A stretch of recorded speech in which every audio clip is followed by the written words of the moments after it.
Jalup Ruoth ma Malira sub-location e sub-county Mayala e county Siaya, Nicholas Mudaho, ojiwo tend migawo mar arita kwe mondo mi omany yore mamoko makare manyalo konyo e tieko midhiero mar math, mar kong'o mabandia kod kong'o ma imadho asasa. Mudaho wacho ni owinjore los chik mar kaka inyalo taa sekta mar nyuo kong'o mar chang'a kar goye marufuku ni mar nonro yango ni kata obedo ni kum osechiw to pod math mar kong'o ni malo.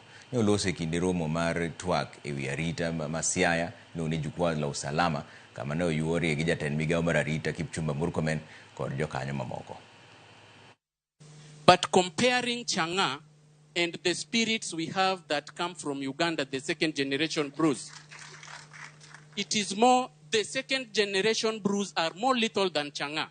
My colleagues are here, 7 of them.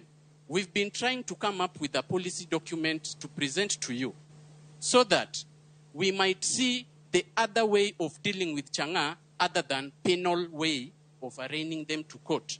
This also, I'm very sure Mutudo had started something of the sort. I'm very sure if we provide resources so that we have distillation being regulated, packaging being regulated, so that we have Chang'a from Siaya that can be sold under KEBS. I'm not a partaker of Chang'a. I'm presenting my views. Yeah, and towards this, I know we shall be creating jobs. You see what Keroche has done. They're distilling.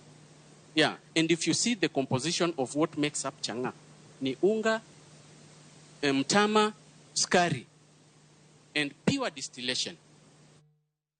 Aya wadhi yumoro machuo kudogo bang' daka matina no kantiro ote museo kani Ramogi TV majamta wuoda wasi boda chenro chupuno maler sana Romangoro pacho ero kamana nya Ramogi TV trevo imore ma Benta Charles kan Karen awuoro joma nonego nyathi matin no ratiro mondo yudre ero kamana nya Benta Charles jodhiera kuma ni lale giro ni joka